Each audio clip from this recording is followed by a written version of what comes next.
Oh my gosh, I love you.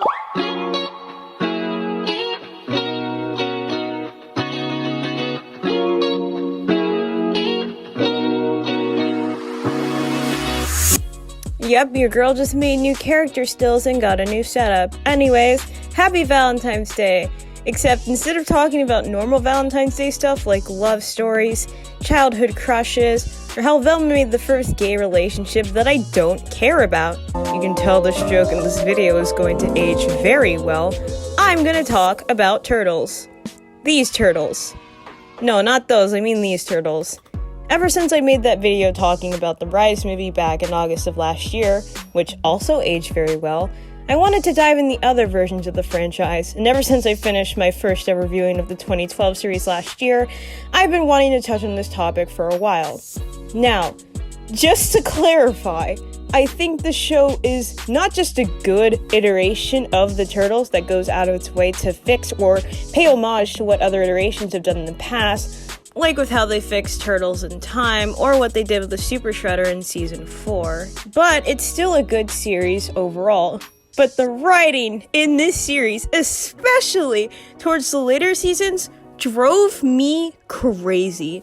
Plot points that never get resolved, characters getting atrociously written, heavy amounts of tonal whiplash, Season 5 having no story whatsoever, only to give us an ending that came out of nowhere. That was basically Nick's fault for pulling an OG Teen Titans.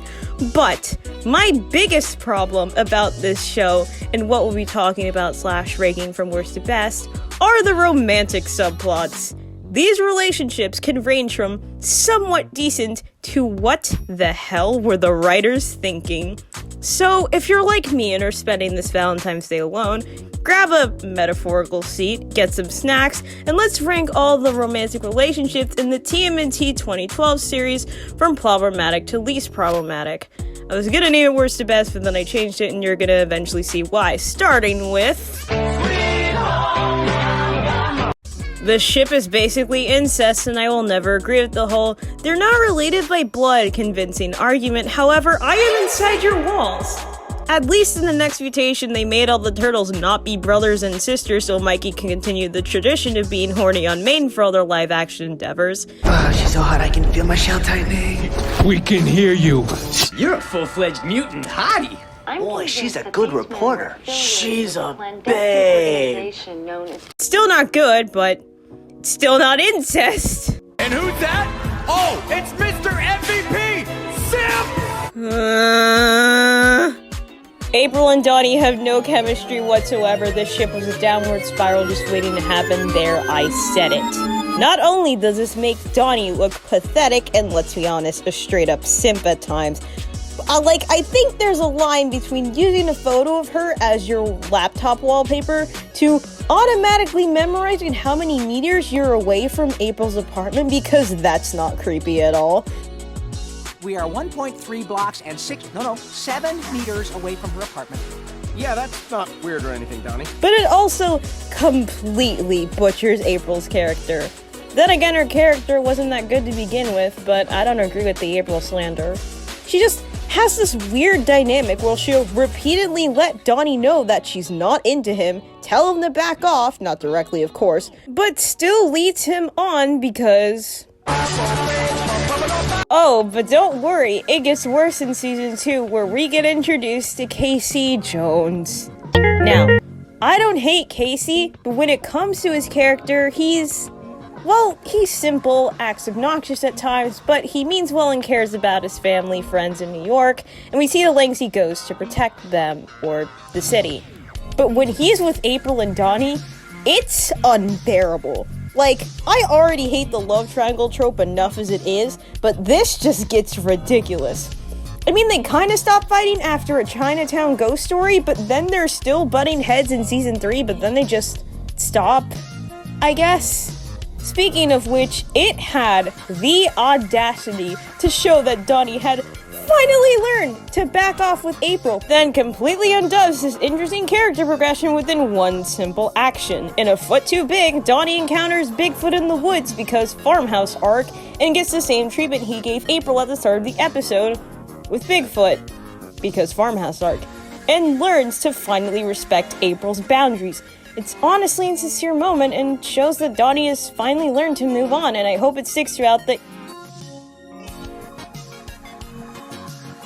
Yeah, so anyways, I hate this episode. In terms of season 4 through 5, they don't really do that much. It just kind of goes back to the status quo, but doesn't get a lot of focus. Except in season 5, Casey just becomes less and less of a prominent character, to the point where I straight up thought he just vanished from the show. Wow, that was bad, but it could have been worse, because somewhere out there, in an alternate reality, is a version of the Turtles where not just Donnie, but all of the Turtles would have been in love with April. And as we've seen throughout this video, that would have been torture. In the future, I hate time travel. Once again, time travel ruins everything. Mikey and Renette, I do believe, have good chemistry, since they're both characters who can do a lot of good things, but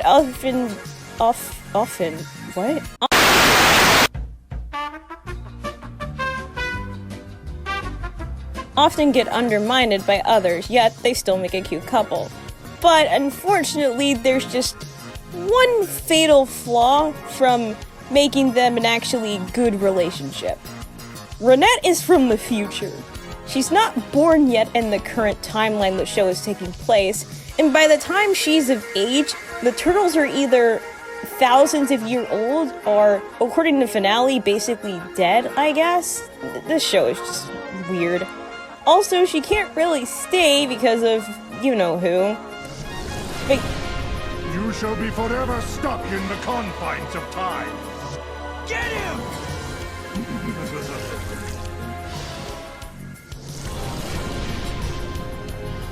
yeah, this ship isn't problematic, it just wouldn't work logically, and it just makes me cry. Writers, why are you doing this to me? Also, I was gonna talk about Mikey and Shikigami in this segment, but then I realized that they didn't really do much. Like, Mikey just sort of develops a crush for her, which, I mean, I don't blame him, but, like, it kind of comes off as weird considering that Renette and Mikey did develop or establish some sort of relationship, only for Mikey to just forget. But then again, this is Mikey we're talking about, so, you know. I love the kind of woman that can kick my ass.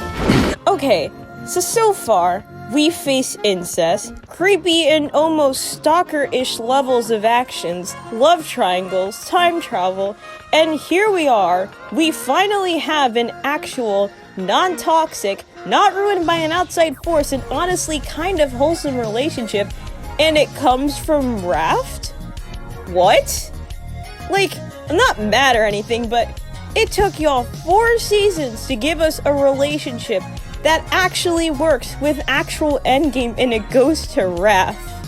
I'm not the one to think that Raph is just the most abusive to all of his brothers, especially Mikey, but I don't know, I just find that funny. Also, the finale kind of just retcons all of this, but I'm gonna enjoy this regardless. Let me have my fun.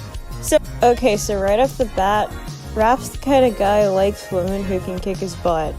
Like, literally the moment he falls in love with Mona is right after Mona kicks his butt. And after that moment, he is down bad.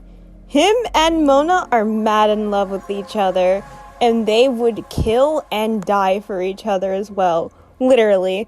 Like, when Mona gets kidnapped by the Krang, he straight up books it and does not stop until he is safe in his hands once again. And there's no BS or drama either. Like, in The Evil of Drag, where Mona betrays Raph after Drag kind of took over their entire planet, so they didn't really have a choice, he's heartbroken for sure, to the point where he can't even fight.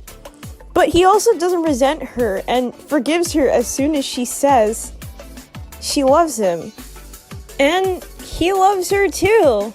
What about your planet? Your people? Go, save your world. And Raphael, I will always love you. Rock. You love me? She loves me. Uh-oh. I know that look. God, I wish I had what they had, for real, for real. Also, people on TikTok are saying that 2012 Raph and Mona is racist because Raph is disrespecting Mona's culture by calling her Mona Lisa instead of her actual name. Like, no. And with that, we're done. I never want to do this again. This was so painful. But I have no regrets. Let me know if you want me to rant more about turtles in the future, and I'll see you in the next video, I guess. Happy Valentine's Day whenever I get this out. Bye!